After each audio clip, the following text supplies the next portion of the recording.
Mic దగ్గర పెట్టు.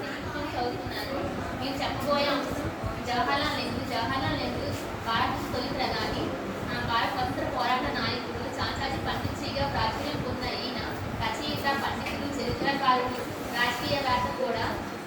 భారతదేశంలో ప్రణాళిక వ్యవస్థ, పంచశీల ఒప్పందం, అలీన బృందం,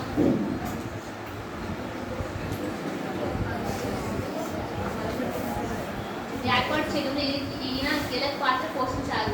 భారత రాజ్యాంగంలో శక్తివంతమైన నేతలు గాంధీ కుటుంబానికి ఈయన మూల పురుషుడు.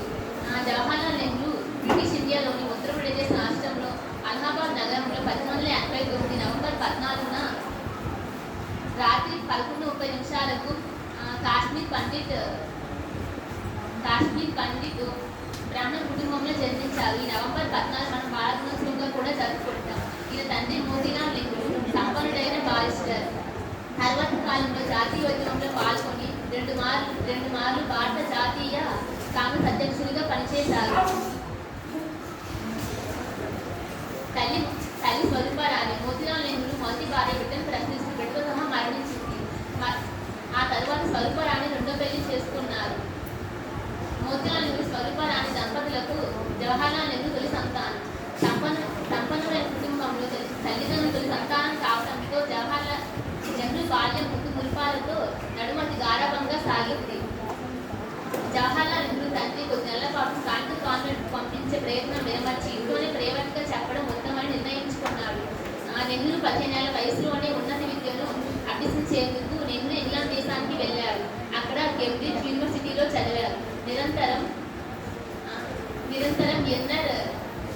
ఎన్నర్ టెంపుల్ అనే ప్రభుత్వ పేరు గల న్యాయ విద్యా సంస్థలో చేరి న్యాయశాస్త్రాన్ని అభ్యసించారు. 1912లో బీహార్లోని బంకిపూర్లో జరిగిన భారత జాతీయ కాంగ్రెస్ మహాసభలకు ప్రతినిధిగా నెహ్రూ హాజరయ్యారు. అనంతరం 1916లో మహాత్మా గాంధీ తొలిసారిగా కలిశారు. తొలి సమావేశంలో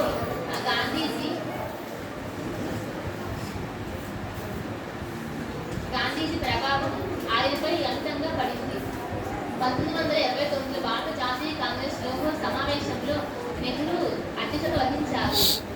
ఆ సమావేశంలో ఆయన బ్రిటిష్ పరిపాలనకు వ్యతిరేకంగా పూర్ణ స్వాతంత్రోద్యమాన్ని ప్రారంభించారు. 1942లో క్విట్ ఇండియా ఉద్యమాన్ని చేపట్టి జైలు పాలే అయ్యారు.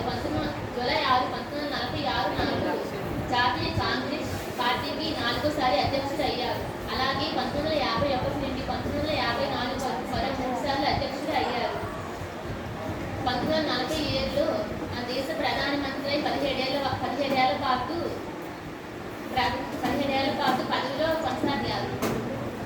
స్వతంత్ర పోరాటంలో భాగంగా నెహ్రూ జైల్లో ఎక్కువ కాలం ఉన్నందువలన తన కుమార్తె ఇందిరాగాంధీకి ఎన్నో ఉత్తరాలు రాసేవారు.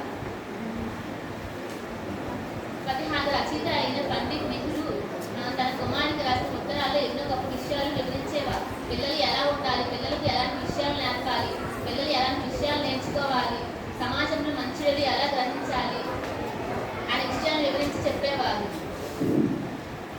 ప్రతిహార రచయిత అయిన పండిట్ నెహ్రూ తన రచనల్లో జాతీయ ఉద్యమంలో కీలక పాత్ర పోషించేవారు. అలాగే మన దేశ స్వాతంత్రం కోసం ఎన్నోసార్లు జైలు పాలు అయ్యారు.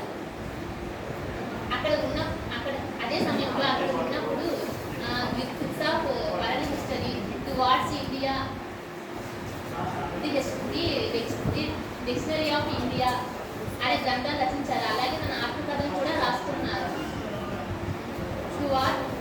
టువార్డ్స్ ఇండిపెండెన్స్ డే అనే పేరుతో రాసిన పుస్తకాన్ని 1936 నాడు అమెరికాలో ప్రచురితమైంది.